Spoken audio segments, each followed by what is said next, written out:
Halo sahabat inklusif, hai sobat Indah. Perkenalkan, saya Rafaela Caila Syakalaksita, biasa dipanggil Vela. Saya Putri Otonom Indonesia tahun 2024 sekaligus ambasador dari Indonesia Disability Art and Culture 2025. Hari ini saya akan mengajak teman-teman untuk berdiskusi topik yang sangat menarik bersama dengan tamu spesial di samping saya. Halo. Ada Ketua Forkesi atau Forum Komunikasi Keluarga Spesial ya Bu ya? Keluarga Spesial Forum Indonesia. Komunikasi Keluarga Spesial Indonesia, ada Ibu Jentina.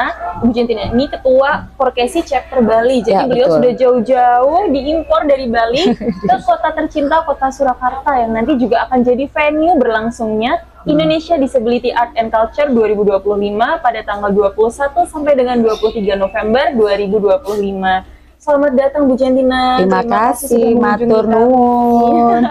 Pertama-tama Ibu boleh dong Bu perkenalkan diri dulu kepada teman-teman semua. Oke. Ya, nama saya Jentina Pektahan. Saya adalah founder dari Youth Shine Indonesia, sebuah pusat penanganan yang berfokus kepada anak-anak special needs di Kota Denpasar, Bali. Saya saat ini juga merupakan ketua dari Forum Keluarga Spesial Indonesia, Forkesi, yang berada di Bali. Jadi kita chapter Bali, Fer. Ya, Dan hari ini terima kasih sekali sudah diundang untuk bisa bercerita ya lebih lanjut tentang apa itu indah. baik, terima kasih perkenalannya Ibu. Ya, Bu. Semoga kita bisa semakin kenal sama Bu Jentina seiring berjalannya proses mempersiapkan sampai Hari H Indak 2025 Ya. nanti. Pertama-tama Bu Jentina, boleh dong Bu diceritakan apa yang melatar belakangi Ibu menjadi fokus ke isu-isu tentang disabilitas. Apakah ada pengalaman pribadi yang turut mempengaruhi titik awal perjalanan Ibu di bidang ini? Oke, sedikit cerita mengapa akhirnya saya memilih jalur ini ya, Vel. Yes. Banyak orang berkata saya sedang berjalan di jalur yang sepi karena tidak banyak orang yang ingin berkontribusi terutama di bidang yang tidak terkenal gitu ya. Awalnya dimulai dari tahun 99, saya ada di Surabaya, saya seorang dosen dan guru.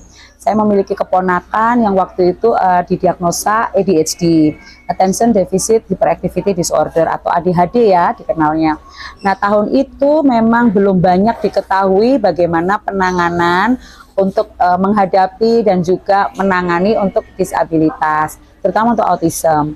Singkat cerita, waktu itu saya meninggalkan Surabaya, saya memilih ke Bali tahun 2003 karena pada saat itu kita mendirikan Youth Shine Indonesia tadi. Dan mengapa Bali? Karena Bali merupakan provinsi ketiga dengan penyandang autism terbanyak di Indonesia. Jadi miris ya, ada satu pulau pariwisata, tapi ternyata autism tertinggi di sana. Nah, kemudian yang saya coba lakukan selanjutnya, inisiasinya adalah kita ingin lebih membuat manusia, teman-teman di Bali terutama menjadi aware gitu ya terhadap kondisi yang ada di pulau kita. Nah, itu yang mungkin mendasari ya pengalaman pribadi. Tetapi setelah itu saya berkenalan dengan Komisi Nasional Disabilitas melalui Forum Keluarga Spesial Indonesia dan saya mendengar begitu banyak cerita terkait dengan bagaimana penanganan disabilitas di Indonesia. Mungkin itu ya Vel yang mendasari mengapa akhirnya kita ada di sana. Dengan jumlah penyandang disabilitas saat ini adalah 2,3% dari seluruh penduduk di Indonesia. Saya rasa ini adalah hal yang penting yang harus kita lakukan.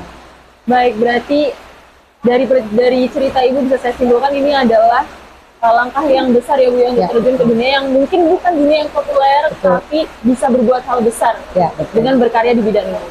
Baik Ibu, bagaimana sih Bu perjalanan Ibu hingga akhirnya menjadi inisiator lahirnya Indonesia Disability Art and Culture 2025? Lalu kalau ada tantangannya Bu, boleh dijelaskan tantangan untuk merintis gagasan festival ini seperti apa? Indak itu lahir dari dua orang ibu-ibu yang mereka peduli dengan seni dan disabilitas. Dan yang waktu itu terjadi sebetulnya karena memang selama hampir lebih 23 tahun saya ada di dunia disabilitas, tetapi saya melihat terutama untuk teman-teman disabilitas yang mereka berada di dunia seni dan budaya, kita ini masih dianggap kelas 2, Vel. Kita masih belum mendapatkan panggung, kita belum mendapatkan tempat, porsi yang pas gitu ya buat teman-teman. Ada satu cerita di Bali. Teman-teman saya disabilitas ketika mereka bernyanyi di kafe atau di hotel gitu ya. Tapi mereka tidak dibayar karena mereka tidak tahu menghitung uang. mereka dari komunitas netra seperti itu. Jadi cerita-cerita miris seperti itu akhirnya membuat kita terpikirkan bagaimana kalau kita bisa membuat satu kegiatan, ya ada satu wadah yang kita memang berikan kesempatan kepada teman-teman disabilitas apapun ya jenis disabilitasnya, tapi mereka menyuarakan apa yang menjadi persoalan mereka membuktikan bahwa kami juga bisa ya melakukan sesuatu, dan mereka dihargai sesuai dengan keahliannya, bukan dikasihani karena kekurangannya, tetapi kita ingin mengangkat potensi dari setiap mereka. Itu yang mendasari mengapa lahir Indonesian Disability Art and Culture Festival seperti itu. Lalu ada tantangannya, Bu? Tantangan, pertama kali waktu kita announce ini ya ke teman-teman, mereka berkata nggak mungkin, agak susah gitu kan. Lalu di era efisiensi tentu saja yang paling besar tantangannya tentu saja di pendanaan. Ya. Nah, apa yang kemudian kami lakukan? Kami berfokus kepada satu hal, teman-teman, bahwa ketika suatu niat yang baik didasari dengan niat yang tulus dilakukan oleh orang-orang benar, maka kami percaya semesta akan mendukung. Dan itu terbukti seperti contoh hari ini pada saat saya ketemu dengan Vela, kita baru saja berkoordinasi dengan satu dinas gitu ya, yang tadi memberikan begitu banyak masukan, kontribusi, dan kemudian menyatakan bahwa mereka siap untuk mensupport kegiatan ini. Jadi tidak boleh putus asa. Jadi meskipun di luar pasti ada aja yang Pasti melakukannya, aja, Bu ya. pasti Selama aja. kita percaya pasti akan ada jalan. Selalu ada jalan. Dan yang menarik tadi bagaimana bisa berkolaborasi Ya. dari dua orang yang dunianya berbeda ya, Bu ya. Betul. Satu seni, satu disabilitas, Ya. tapi mau bergandeng tangan Ya. untuk memberikan dampak yang lebih luas lagi. Betul sekali. Baik Ibu, dari banyaknya sarana yang bisa digunakan untuk mendorong kemampuan teman-teman disabilitas, mengapa Ibu memilih fokus di bidang seni dan budaya? Oke. Kita tidak bisa menyelamatkan dunia secara sendiri. Kami sadar bahwa kemampuan kami terbatas. Jadi kami memilih mengapa fokusnya kepada seni dan budaya. Pertama karena memang yang mendasari ini atau inisiatornya ini berada di dunia seni, budaya, dan disabilitas. Jadi kita berfokus di sana. Tetapi kami punya visi dan misi sebenarnya melalui kegiatan Indak ini, seluruh aspek yang ada dibutuhkan oleh teman-teman disabilitas nantinya akan terpenuhi. Memang menurut risetnya ketika kita mau menyentuh ya esensi kemanusiaan itu akan lebih gampang didengarkan jika itu didapatkan dari sisi secara seni dan melalui budaya. Itu sebabnya kami memilih jalur ini. Dan yang paling penting, Surakarta itu adalah pusat dari kesenian di Indonesia. Jadi mengapa kami memilih seni budaya, dan terbukti dengan memilih masuk melalui seni budaya kita didengarkan oleh banyak pihak. Jadi kami berharap justru dari seni budaya kita bisa loncat nih. Nanti kita bisa memfasilitasi di bidang-bidang yang lainnya seperti itu. Luar biasa, berarti memang sudah sangat dipikirkan matang Ya, ya Bu ya, dari konsep betul. acara sampai ke venue pelaksanaannya di Betul. kota yang penuh dengan seni dan budaya, kota Surakarta tercinta. Asik. Jadi nggak sabar nih Bu, pengen buru-buru November, Ya. ini bulan depan masih Oktober loh. Masih Ibu. Oktober, Aduh, betul. sabar-sabar. Baik, Bu Janina, sejauh Ya. yang Ibu amati, bagaimana sih Bu respon masyarakat dan Ya. seniman baik dari kalangan disabilitas maupun non-disabilitas terhadap kehadiran Indak ini?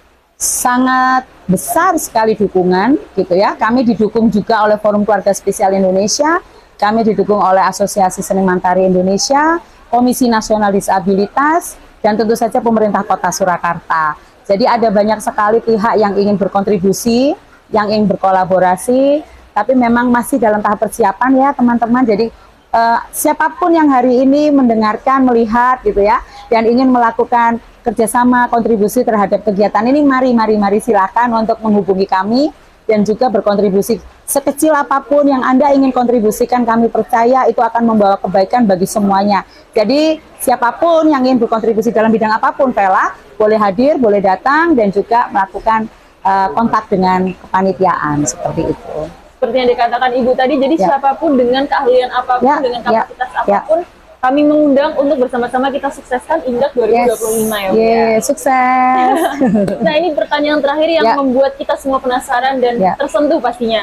Harapan apa sih Bu yang Ibu miliki yang paling besar dan ingin Ibu titipkan untuk keberlanjutan Indak sebagai gerakan inklusi disabilitas di Indonesia? Ya, setuju. Indak itu bukan sekedar event, Indak adalah jalan menuju kesetaraan yang inklusif bagi seluruh rekan-rekan penyandang disabilitas di Indonesia.